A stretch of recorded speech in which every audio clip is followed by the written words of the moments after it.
The Rock Whisperer. Do you hear the earth talking to you?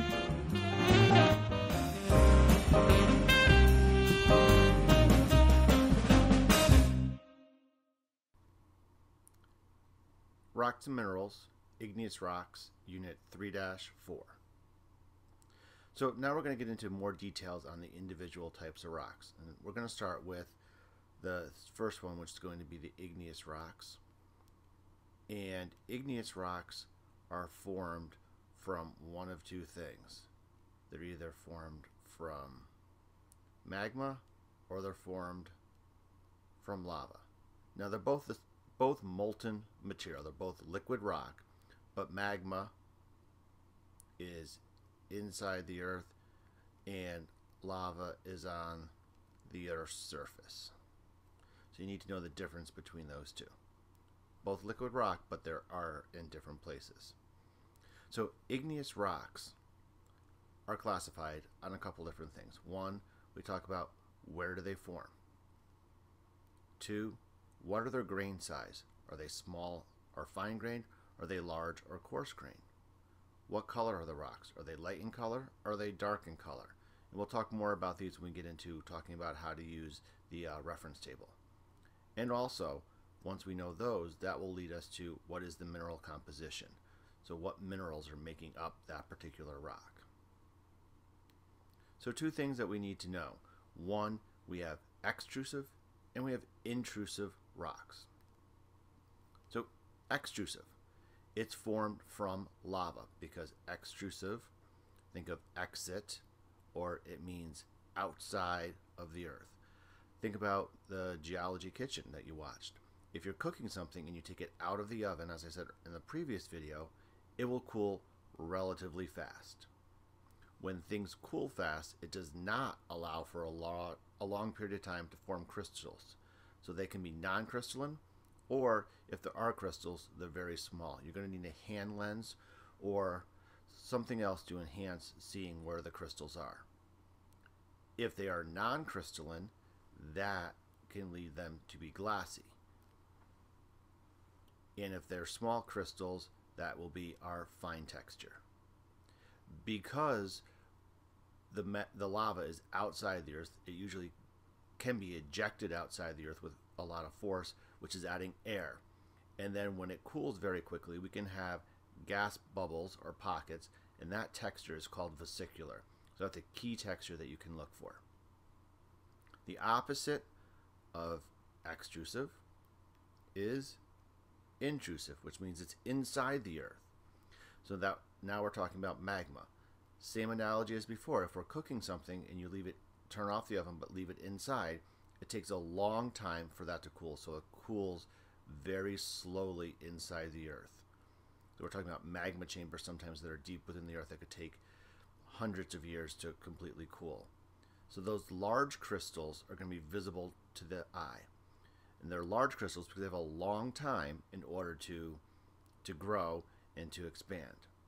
So we can go from a fine texture, because sometimes the magma does cool relatively close to the earth, but the crystals are still fairly large compared to the extrusive.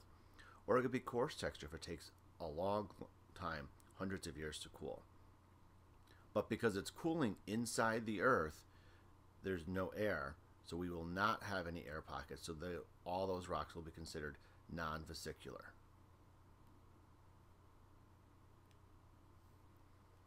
So when we talk about the color of rocks, there's two main terms that we need to know.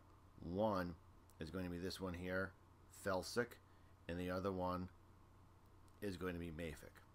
So felsic is low density and aluminum. And again, this will be pointed out more when we do the reference table.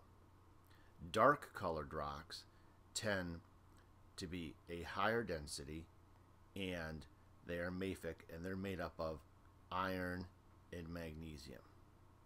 Now when you think about it, we talk about aluminum's density compared to iron or magnesium. Aluminum is less dense than iron, so it would make sense that our felsic rocks are going to have a lower density than our mafic iron magnesium based rocks. The light color rocks that are less dense, that's the Earth's crust.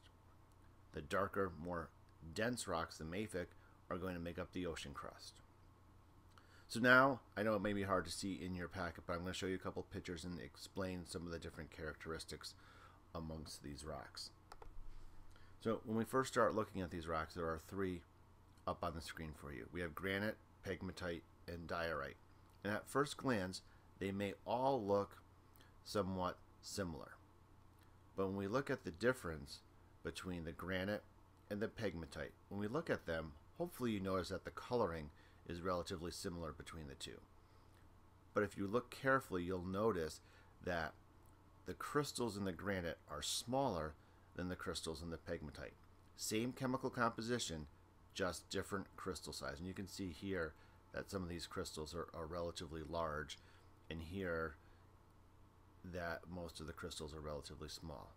If we look at the difference between the diorite, which is down here, compared to the granite, again, crystal size looks fairly similar, but now we can see that there is a color change in it. So kind of try to remember these, or maybe you'll have to rewind through the video. So when we come over here and we look at the gabbro compared to the andesite, again, crystal size relatively close, but the color is different. And those can compare back to the granite. So feel free to pause, rewind if you need to see those things. As we move on, we get into basalt. Now in this basalt up here, you can't see the crystals with the naked eye. You'll need a hand lens, and even at that point, they're very small and fine, and they're very difficult to see. Obsidian has no crystals. Obsidian, or volcanic glass as it's called sometimes, when the magma is ejected from the earth, becomes lava, it cools so rapidly that no crystals form, and this is called conchoidal fracture right here. It looks kind of like a clamshell. That's a telltale sign that this is obsidian. And the last one that I want to show you is the difference between pumice and scoria. Both of these are vesicular, as we talked about earlier. So if you need to pause, go back, look up the definition of vesicular. But you can see in these that we have air pockets. And this is full of air pockets. This down here has many air pockets in it also. What is the difference between these two? Light in color, dark in color. So using all those properties that we talked about, we would be able to tell the difference between different igneous rocks based on crystal size, whether they're vesicular or non-vesicular, and also the color. Don't forget to listen to the earth.